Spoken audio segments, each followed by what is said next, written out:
मैं रोज reaction video बनाता हूँ और लगभग रिएक्टर्स भी सेम ही होते हैं तीसरी चौथी वीडियो में, उनको रोज ही हंसते हुए देखता हूँ। लेकिन आज मैंने पहली बार देखा उन रिएक्टर्स को जिन्हें मैं रोज हंसते हुए देखता था, आज वो उदास थे, बहुत इमोशनल थे, उनकी आंखें नम हो रही थी, क्योंकि आज कंटेंट ही कुछ ऐसा था।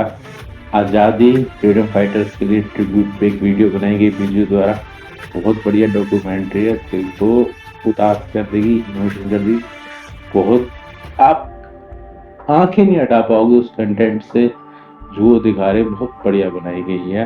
तो देखते हैं आज की मिक्स मैशअप रिएक्शन है। आपको मिक्स रिएक्शन अच्छा लगे तो वीडियो को लाइक जरूर करिएगा। A moment comes which comes but rarely in history, when we step out from the old to the new, when an age ends and when the soul of a nation long suppressed finds utterance. It is fitting that at this solemn moment we take the pledge of dedication to the service of India and her people and to the still larger cause of humanity. Hindustan की आजादी की कहानी, जंजीरों से जकड़े दिन और गुप्त काली अंधेरी रातों की कहानी। कहानी उनकी जिनके अनगिनत पीठ और कंधों पर चढ़कर आजादी का सूरज हिंदुस्तान के आसमान में उदित हुआ। 1857 ब्रिटिश औपनिवेशिक सत्ता का एक क्रूर, शातिर और दमनकारी चेहरा, ईस्ट इंडिया कंपनी। कंपनी ने सिपाहियों को एक नई किस्म की इनफील्ड राइफल दी। इसमें गोली भरने के लिए कारतूस को दांतों से काटकर खोलना पड़ता था। ये गाय और पोर्क से फैट बनाता है। ऐसा करना हिंदू और मुस्लिम सिपाहियों की धार्मिक भावनाओं के विरुद्ध था, क्योंकि कारतूसें चर्बी से बनी हुई थी।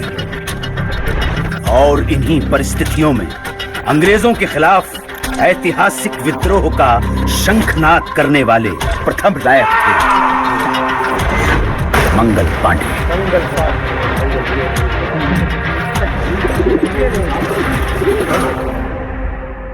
मंगल पांडे की शहादत बारूद के ढेर में पहली चिंगारी थी, और ये चिंगारी ऐसी भड़की के देखते ही देखते बगावत की आग में पूरा देश दहकने लगा। वक्त आने पर बता देंगे तुझे आसमां, हम अभी से क्या बताएं क्या हमारे दिल में है। तूफानों की टोली और नसों में इनकलाब, होश दुश्मन के उड़ा देंगे हमें रोको ना। दूर रह पाए जो हमसे तुम कहाँ मंजिल में है, सरफरोशी की तमन्ना अब हमारे। हम तो घर से ही थे निकले बांध कर सर पे कफन, जान हथेली पर लिए लो बढ़ चले हैं एक शहीद मुल्क मिल्लत में तेरे पर निसार, अब तेरी हिम्मत का चर्चा खैर की महफिल में है, सरफरोशी की तमन्ना अब हमारे दिल में है। देखना है और कितना बाजुए का दिल में है। हाथ जिनमें हो जुलू कटते नहीं तलवार से, सर जो उठ जाते हैं वो झुकते नहीं ललकार से।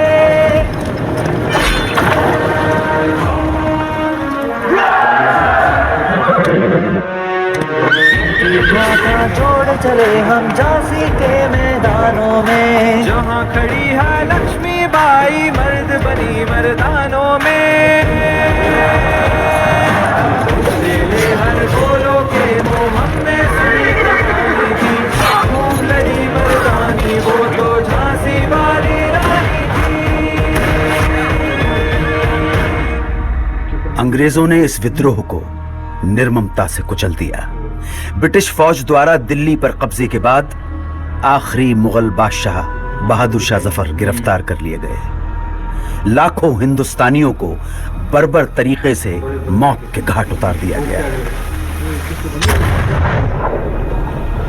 इसी के साथ स्वतंत्रता संग्राम के इतिहास में एक युग का अंत हो गया। वो खून कहो किस मतलब का जिसमें उबाल का नाम नहीं, वो खून कहो किस मतलब का आ सके देश के काम नहीं। लिए हथियार दुश्मन ताक में भाव कर, और हम तैयार है सीना लिए अपना इधर। खून से खेलेंगे होली अगर वतन मुश्किल में है, सरफरोशी की तमन्ना अब हमारे दिल में है। बंगाल भारतीय राष्ट्रीय चेतना का सशक्त केंद्र। इसी चेतना को तोड़ने के लिए, हिंदू मुसलमानों के बीच फूट डालने के लिए सरकार ने घोषणा कर दी बंगाल विभाजन की। और फिर स्वदेशी आंदोलन की ऐसी लहर चली कि जिसकी गूंज भारत के कोने कोने में सुनाई पड़ने लगी।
स्वदेशी आंदोलन का नेतृत्व कर रहे नेताओं को अंग्रेज गिरफ्तार करने लगे और ये आंदोलन धीरे धीरे खत्म होने लगा। अब स्वतंत्रता संग्राम के नभमंडल पे एक अनोखे सूर्य का उदय हुआ।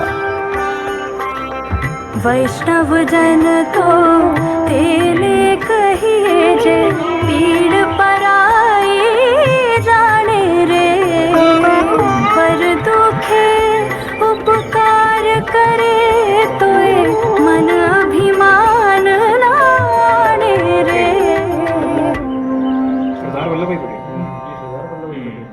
1919 की बैसाखी। इस दिन कुछ ऐसा हुआ जिससे पूरे देश की आत्मा सिहर उठी। खींच कर लाई है सबको कत्ल होने की उम्मीद, आशिकों का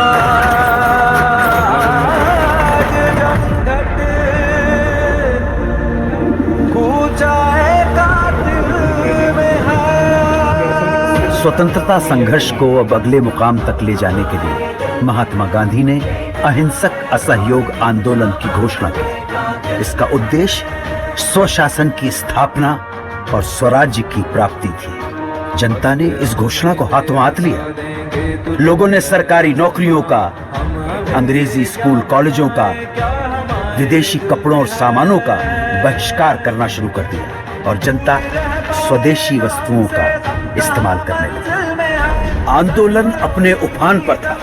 तभी गोरखपुर के चौरी चौरा में एक जुलूस के दौरान प्रदर्शनकारियों और पुलिस के बीच हिंसक मुठभेड़ हुई। इसमें 3 प्रदर्शनकारियों और 22 पुलिसकर्मियों की जानें चली गई। हिंसा से आहत होकर गांधी जी ने असहयोग आंदोलन वापस ले लिया। इस फैसले से देश के एक बड़े हिस्से में मायूसी छा गई। उन्हीं दिनों गरम दल क्रांतिकारियों के इरादे कुछ और ही इशारा कर रहे थे। हाथ जिनमें हो जुनून कटते नहीं तलवार से, सर जो उठ जाते हैं वो झुकते नहीं ललकार से, और भड़केगा जो शोला सा हमारा दिल में है, सरफरोशी की तमन्ना दिल में है। एक तरफ देश जहां विदेशी शोषण और दमन से लड़ रहा था, वहीं दूसरी तरफ छुआछूत जैसी भयानक सामाजिक कुरीतियों के खिलाफ बाबा साहेब अंबेडकर का सत्याग्रह जारी था। निर्दयी सरकार ने बारडोली के सूखाग्रस्त इलाकों में लगान पर छूट की बजाय उसे उल्टा बढ़ा दिया। तब सरदार वल्लभ भाई पटेल के नेतृत्व में किसानों ने सत्याग्रह का एक नायाब तरीका अपनाया। जब पुलिस लगान वसूलने गांव में आती तो उन्हें पूरा का पूरा गांव खाली मिलता। देश भर में स्वतंत्रता सेनानी अपना सर्वस्व झोंकने के लिए तैयार थे।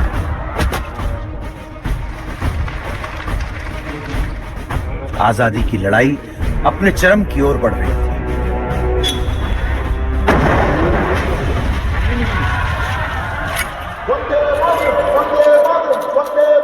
कांग्रेस के लाहौर अधिवेशन में तिरंगा फहराकर पूर्ण स्वराज्य की घोषणा कर दी गई।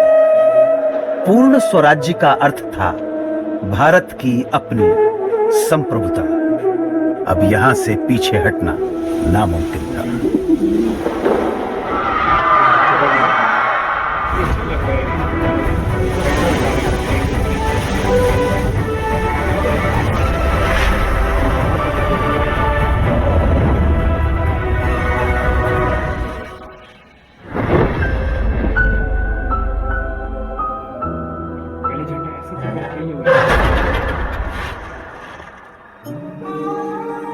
चौबीस दिन 240 मील की यात्रा, एक वृद्ध फकीर का हाथ में लाठी लिए दुनिया के सबसे शक्तिशाली साम्राज्य को चुनौती देने के लिए निकल पड़ा। इस अद्भुत दृश्य में कुछ ऐसा जादू था कि देश भर में लोगों का मन आंदोलित हो उठा। बेरहम ब्रिटिश सरकार नमक जैसी बुनियादी चीज के उत्पादन और व्यापार पर रोक लगा चुकी थी और ब्रिटेन से आने वाला नमक भी भारी टैक्स लगाकर बेचा जाता था।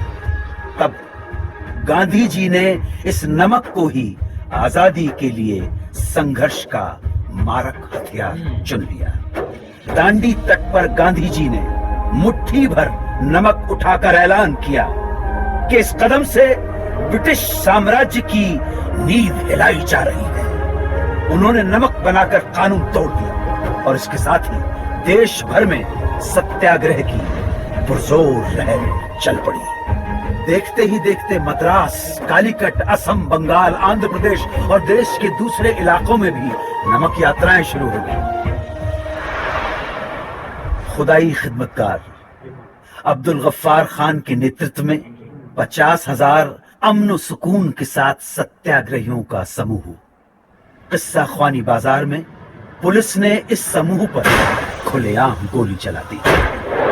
जब आगे खड़े लोग छलनी होकर गिर पड़े, तब पीछे खड़े सत्याग्रही आगे आते गए और सीना तानकर गोलियां खाते गए। अहिंसा के इरादों पर अटल उन्होंने पुलिस पर पलटकर वार नहीं किया।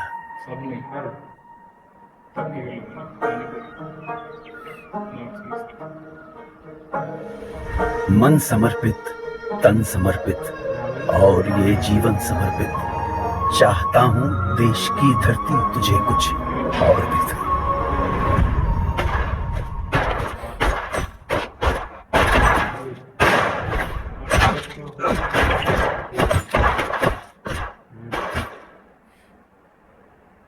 इस रंग में रंग के शिवा ने माँ का बंधन खोला, यही रंग भी हल्दी घाटी में था प्रताप ने खोला। नव बसंत में भारत के हित में वीरों का यह टोला, दूर फिरंगी को करने को लहू में अपने घोला। ओ मेरा रंग दे बसंती चोला माए रंग दे, ओ मेरा रंग दे बसंती चोला माए रंग दे।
अब आजादी की लड़ाई को अंजाम तक पहुंचाने के लिए महात्मा गांधी ने भारत छोड़ो आंदोलन की घोषणा की।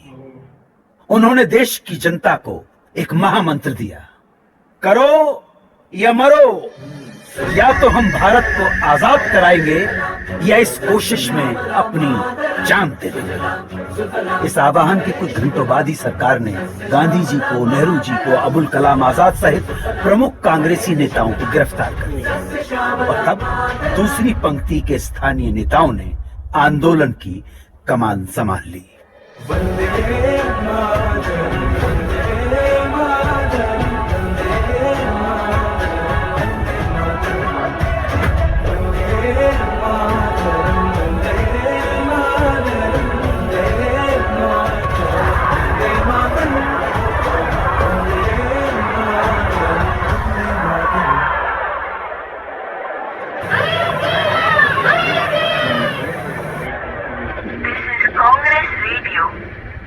Calling on 42.34 meters from somewhere in India.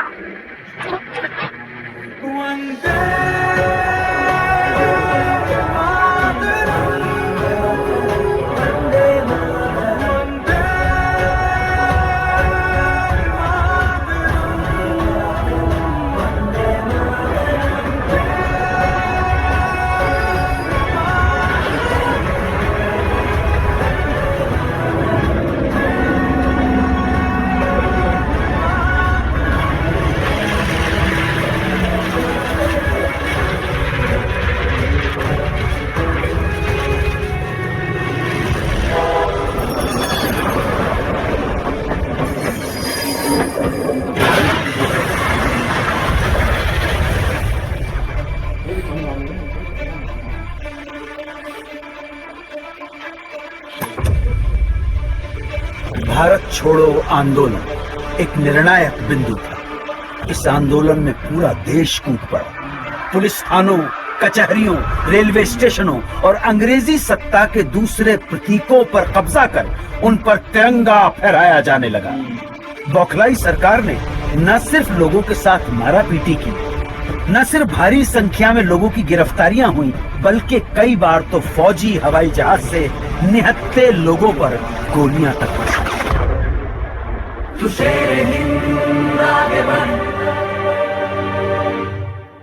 Army तैयार कर ली। मरने से तू कभी न डर।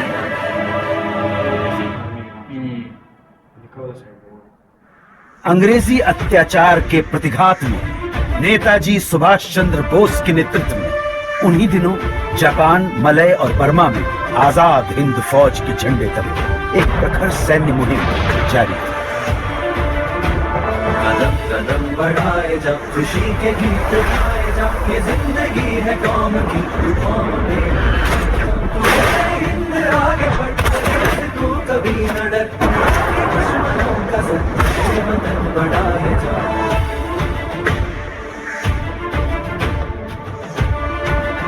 द्वितीय विश्व युद्ध में जापान की हार के बाद आजाद हिंद फौज का विघटन हो गया और इसके साथ ही ये सपना यही अधूरा रह गया।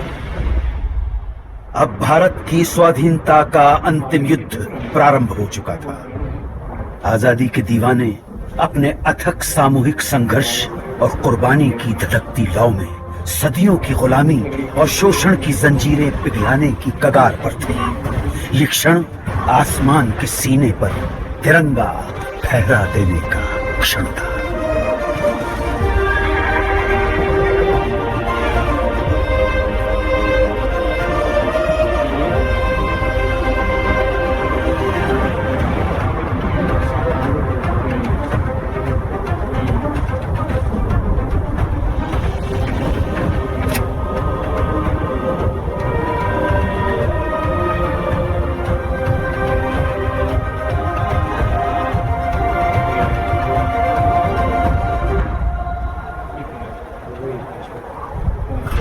Long years ago, we made a tryst with destiny, and now the time comes when we shall redeem our pledge.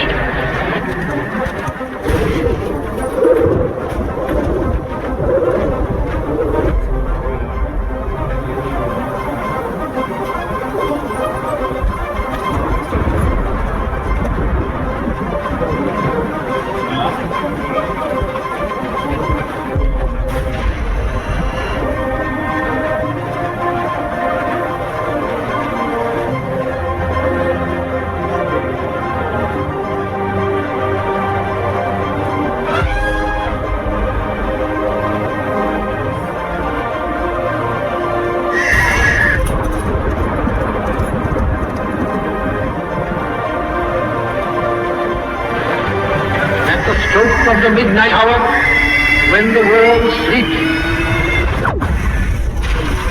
India will awake to life and freedom.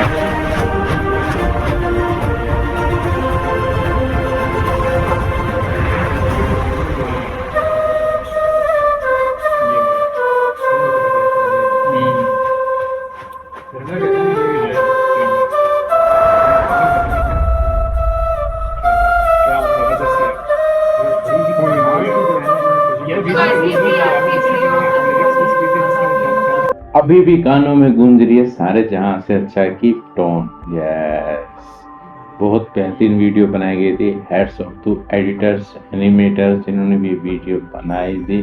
बहुत अच्छी स्क्रिप्ट लिखी गई थी और अनु कपूर जी द्वारा बहुत अच्छी डिक्टेट करी गई थी ये वीडियो। तो ये था एक फ्रीडम फाइटर्स थे जो हमारे देश के लिए लड़े, चाहे वो हर किसी को गर्व होता है इन पे, चाहे वो इंडिया का हो चाहे पाकिस्तान का हो, क्योंकि आज़ादी से पहले तो दोनों देश एक ही थे और दोनों ने मिल के आज़ादी लड़ी थी।